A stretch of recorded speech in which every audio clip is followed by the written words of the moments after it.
Es impulsor del programa Cuatro Pilares y en 1999 firmó la introducción de este programa al gobierno canadiense, teniendo como elementos principales prevención, tratamiento, fuerzas policiales y reducción de daño. Campbell promovió asignar un lugar donde los adictos contaran con acceso a agujas limpias, lugar que abrió sus puertas en 2003. Good morning. Good. Good morning.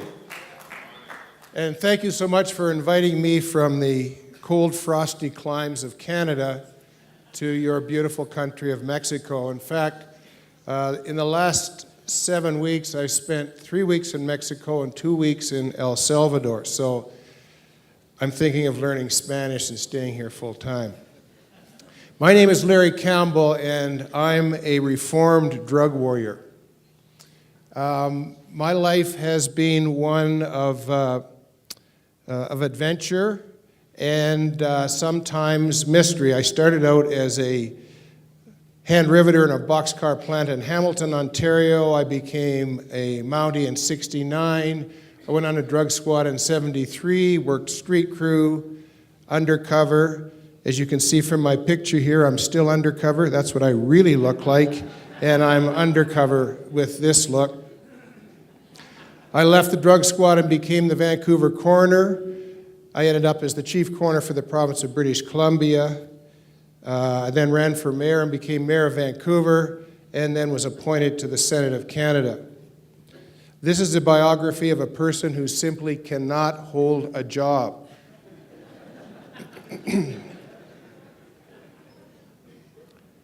The movement from the RCMP to coroner was very profound because I went from enforcing the law, hunting addicts, gathering information, working undercover, to being a coroner whose very nature is saving lives.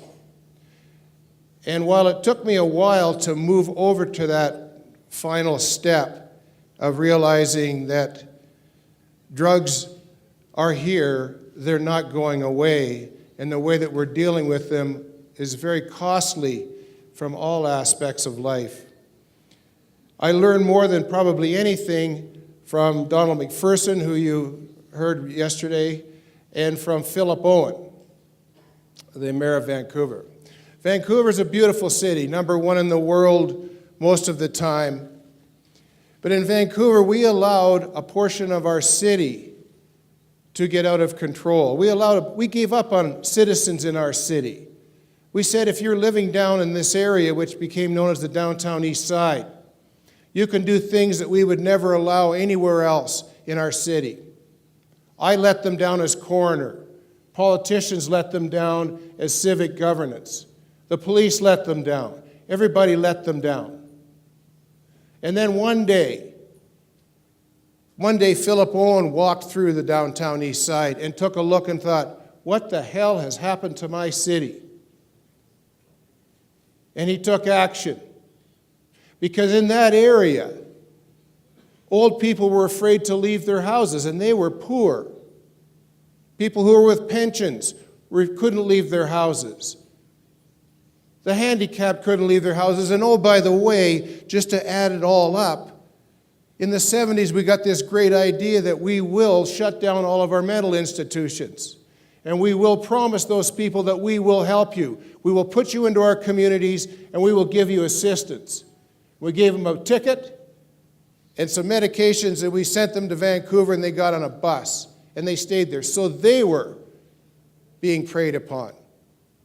And Philip Owen and Donald McPherson started talking to people every night. Everybody was involved, and this is something that we have to understand.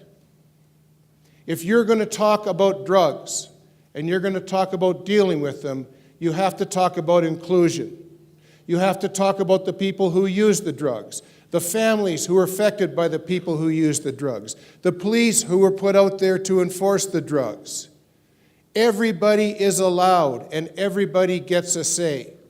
Because if you don't, you'll be talking to yourself, and you will never get buy-in to what you have to do. And so at the end of the day, this coalition of people came up with 4 simple things called 4 pillars that is necessary to address what we saw as an epidemic. Just stepping back a bit, in 1993, 94, 95, we had an epidemic where we were having 200 to 300 people in the city of Vancouver dying of overdoses.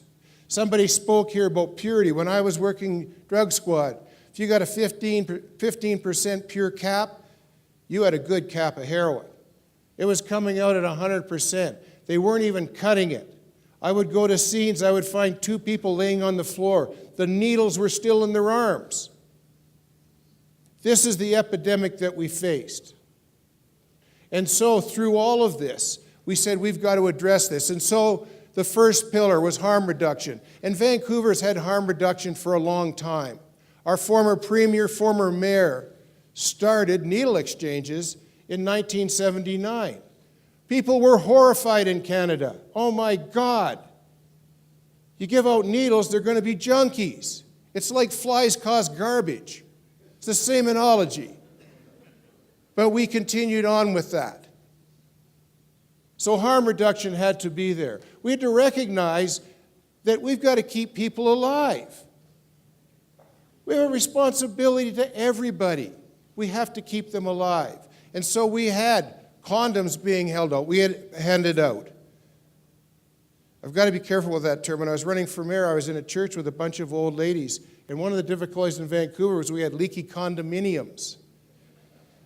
And I commented that I was prepared to address leaky condoms right then and there. I got their vote. I did get their vote. So we had harm reduction going full bore. We had street nurses who would go down into alleys, would find people who were ill, would give them the sex trade workers' condoms, would hand out needles. We were on that. But we had to push it even further. The second thing we realized is that we had to do prevention. And prevention is not officer-friendly, showing up at your high school telling you that if you smoke marijuana, you're going to grow horns. Because you know what? They're way smarter than I ever was. They've got the internet. They see Johnny, who's the star quarterback, who does a doobie on Friday night. They see Mary, who's in the school band and is going to go on a mathematics scholarship. You can't tell them that. You've got to tell them the truth. You've got to tell them the reality. In a perfect world, we wouldn't have drugs. We wouldn't have them. I wouldn't be a junkie. I wouldn't be smoking. I wouldn't like red wine. I'm not making any further admissions beyond that, okay? But we don't live in a perfect world, and we have to prepare our children, and we have to prepare their parents, and we have to prepare our citizens to understand that this ain't going away. We got to tell them, get a life. Understand that this is reality. Law enforcement. Law enforcement is always going to have a place in 4 pillars. I tell my friends in the Mounties, don't worry, you're not going to be unemployed. When you stop chasing around people for drugs, there's lots of stuff going on out there. You might even show up at the occasional break and enter. You might worry about my car when it gets stolen. Things that police used to do when I first started. Imagine, your house gets broken into, you phone the police, and they show up. And they take fingerprints. Not anymore. No, we're too busy out there. We're too busy. They're like a dog chasing their tail. They're never going to catch those people who they think are really bad. Those people who are using drugs, who are dealing drugs for whatever reason. Perhaps they're addicted themselves. So they don't have to worry about that. But policing is always going to be there. And possibly the most important of all, and the thing that is leading this is health. Public health. If it wasn't for the public health practitioners in British Columbia and Canada, we would be pushing a rock up a hill. Because you know what? When a public health officer makes a statement, people believe them. Because it's based on science, it's based on fact, they have no axe to grind, and they want to keep people alive. And so that was the last pillar that we had, was health. I got elected as mayor running on a slate that I was going to open a supervised injection site, the first supervised injection site in North America. I won a landslide. I mean big. After I got elected, I was walking into a meeting with the former mayor and the U.S. drug czar. And the drug czar said to me, you know, this supervised injection site could cause you problems at the border. I said, well, are you prepared to have LA in the dark? Because I'll cut the power off to California. Now, I didn't have a border, and I can't cut the power off. But this is the kind of pressures that came, the kind of pressures that came from the United States. A supervised injection site, they said, would be a honeypot. Addicts will come from ever to shoot up. Oh, yeah, I'm going to score 30 miles out, then I'm going to climb on the SkyTrain, and I'm going to keep my junk in my pocket and ride in, risking police, other addicts, so that I can use a clean needle. 10 blocks. 10 blocks is how much the area is that we draw upon. There is no honeypot. Oh, all the addicts will come there. Well, excuse me, that's why we've got a supervised injection site. And all the dealers will be there. No, that's why we have police. Because the police will make sure that they're not messing with my health care facility. Disorder, it'll just be terrible disorder. Wrong. You go on the internet, you run Insight, and you take a look at the peer-reviewed papers. None of this written by somebody who the Mounties hired to write a paper that's totally against it. Nobody from the United Nations, and I'll get to that in just a few minutes. Peer-reviewed.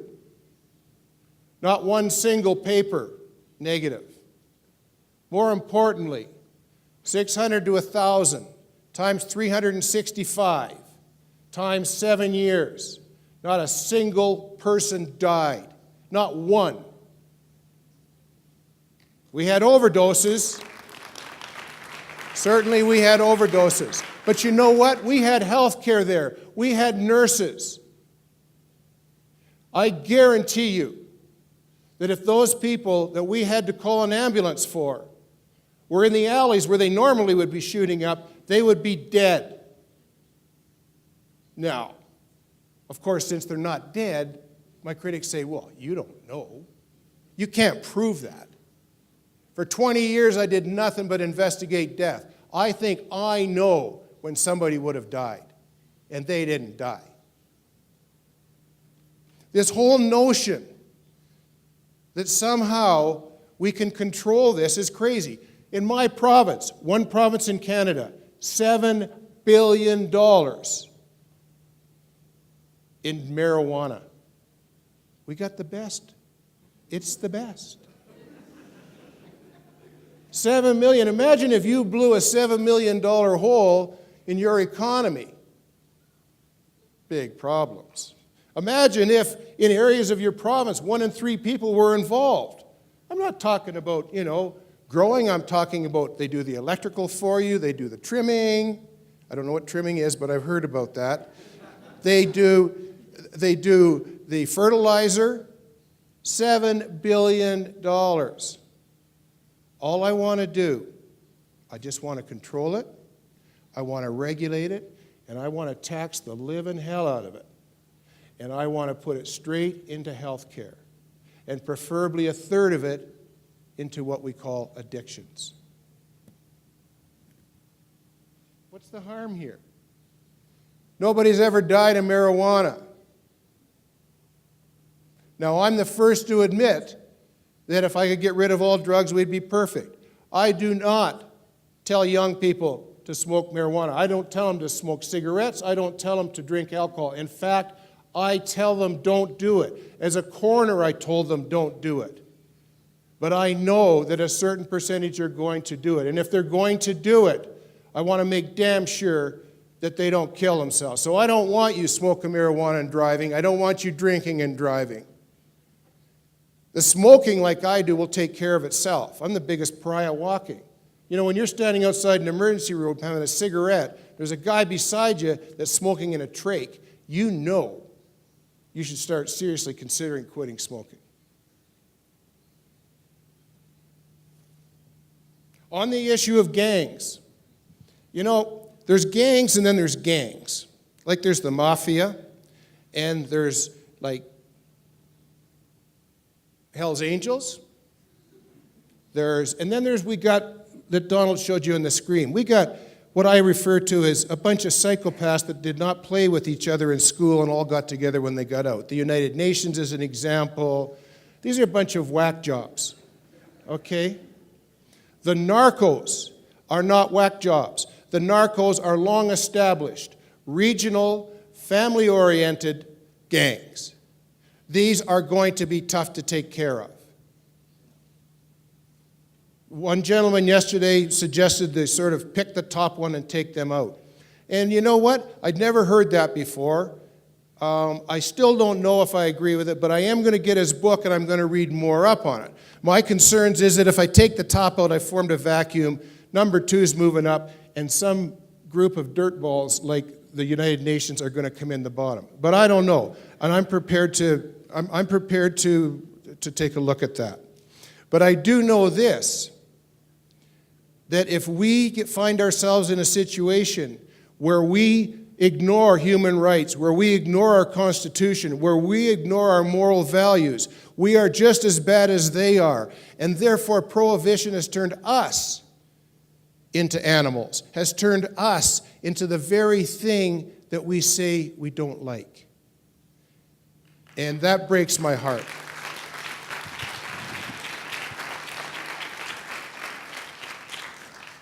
The United States. You know what? My background actually, beyond law enforcement, is business. And this is simply supply and demand. As long as there's a demand, there's going to be a supply, and I don't care what the product is. And so as long as you have the United States with this huge demand, somebody's going to step up and feed it. Now, the moral thing to do would be for the United States to do something about this demand. Now, they've got, 500,000 people in prison, many of them for drugs. It hasn't stopped the demand. They're not dealing with the people who use. They're not going out. You know, this idea that somebody here made this statement about, being able to get into treatment. That's such a myth. It's a myth. That's people who simply do not understand addiction. I'm a junkie. I'm a cigarette junkie. You know how many times I've tried to quit? And that's the same as any addict. You got to want to quit. And by not wanting to quit doesn't mean you're morally wrong. Because the critical thing about addiction is it's a medical problem. It's not criminal.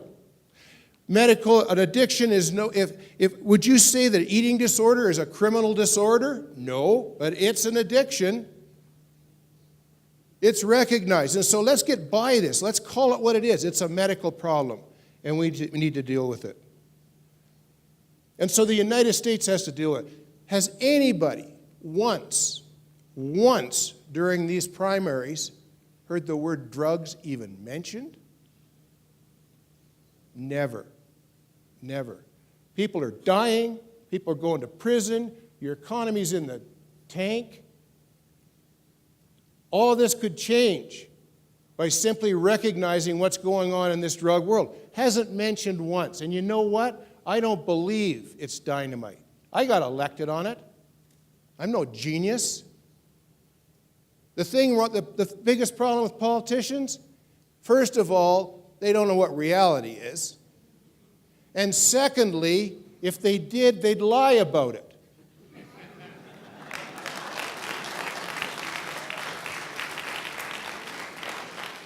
Our citizens deserve the truth, and they deserve reality. And you know what? They're big enough and grown up enough to accept it. And it's time that we started getting into that area. Now, I'd legalize marijuana tomorrow. I'd control heroin. In fact, if I was in charge of the world, I'd go to Afghanistan and I'd buy every single bit of heroin that they produce. In fact, I'd even let them process it there. It'd become a part of their economy. And I'd buy every drop of it because we can use it. We can use it in so many different ways that even now are legally. But more importantly, we can use this as the regulation and control to get people off or to at least maintain them. You know what? I don't care if somebody wants to take a shot of heroin every day and go home and watch Oprah. I don't care. It doesn't bother me in the least. Because you know what? That person will not be out stealing, will not have to be prostituting themselves on the lower stroll, risking death, will not be looking at getting HIV, hepatitis, or any other drugs. And you know what's going to happen? And we know this from peer-reviewed scientific evidence. One day that person's going to look in the mirror and go, what the hell am I doing sitting here watching Oprah? And they're going to go get help. And they'll always be an addict, as somebody said. But they'll be recovering, and they'll get out of it. And you know what? Even if they don't, I don't care, because you know what it costs me a day? Maybe $3, max. $3. The person's going to be healthy. They're not running around wondering what the hell's going on. Hell, they may even get a job and be contributing citizens. That's what we should be doing, and that's what we should be looking at. 3 minutes, okay. The myth of the United Nations. You know, I really like you. I really, really, really do, okay? And if you come to British Columbia, I'll show you the time of your life, okay? But the fact of the matter is that the United Nations Drug Organization is simply a little piece of the United States government. The United States does not even like the United Nations. They decide which organizations they'll join and which ones they'll have nothing to do with. And the only ones they'll have something to do with are those that agree with their policy, be it foreign, domestic, or otherwise. Conventions. The only reason we have conventions is because the United States put a gun to the head of every other single country and said, guess what? You don't join this little drug convention, you don't get to be in our free trade convention, aviation, maritime, you name it. You don't get to be in there. So we all join it. I need to talk to you about this fiscalization. I'm not sure what this word is. It doesn't make any sense to me.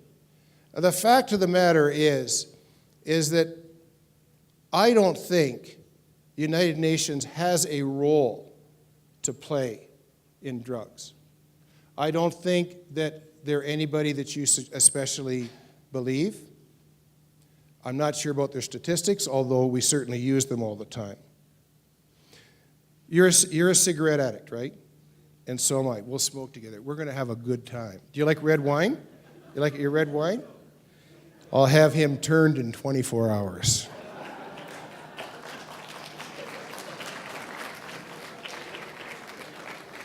The difference between being a cigarette addict and a drug addict is we're way more expensive to the system than the drug addict. Way more, way more.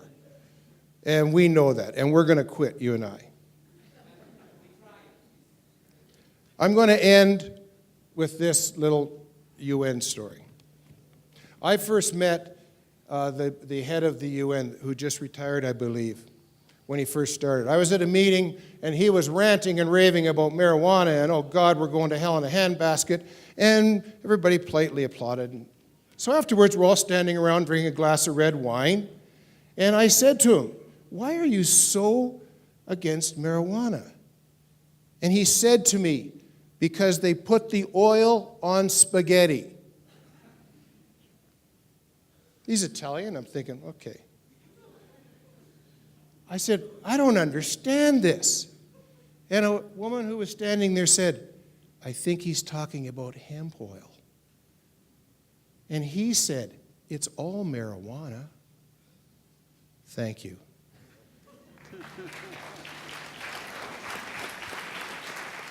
Buenas tardes.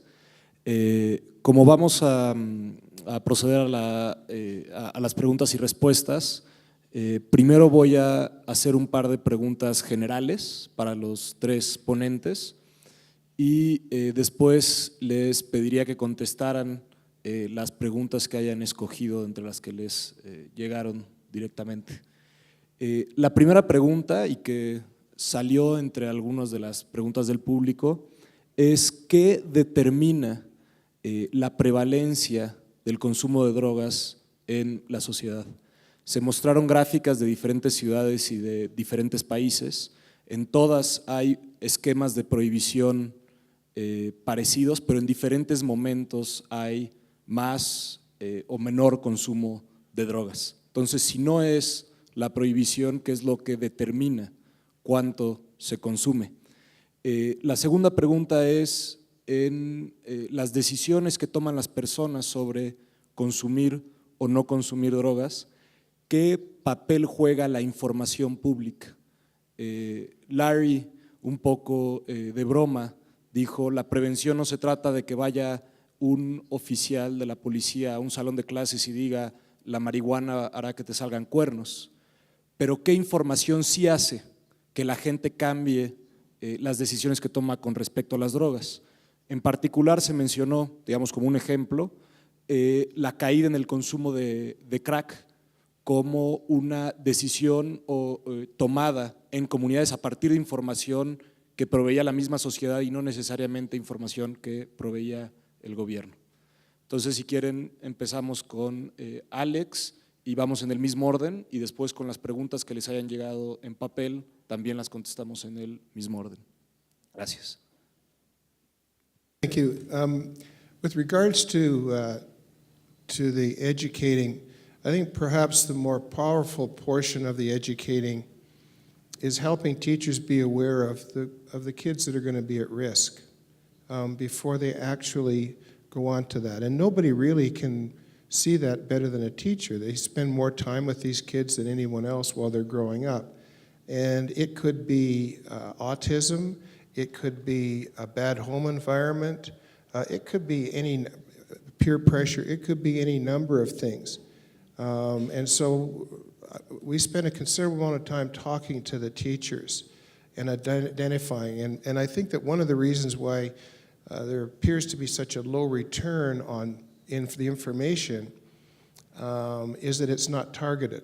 And so while you can speak to the general audience about, for instance, not drinking and driving and the consequences, what you really want to be doing is drilling down to that minority in there who are going to, at the end of the day, have problems. I think from the point of view of where you find drugs,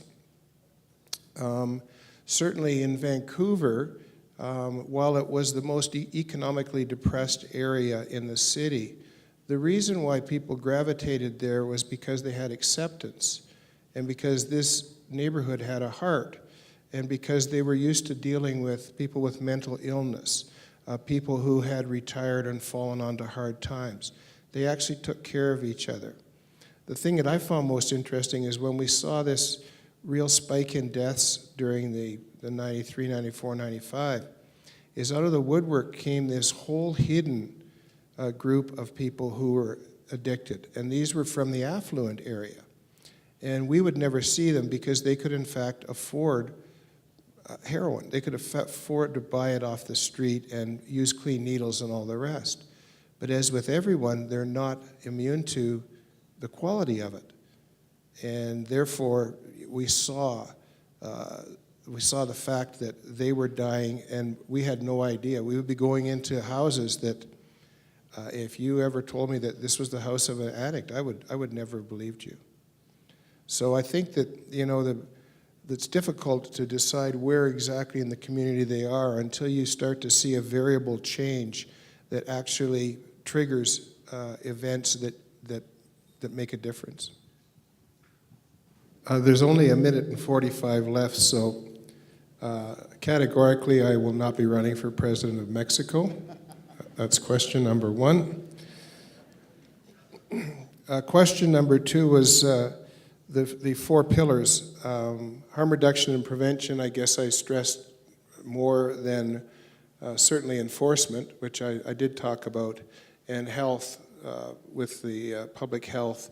And within the insight, one of the most incredible things that happened was having registered nurses there.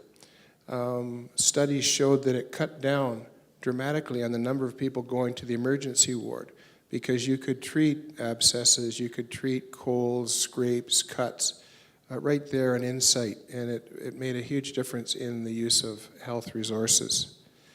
The next question is basically that not only do the residents live in fear in some communities in Mexico, but so do the authorities. And how do you deal with that?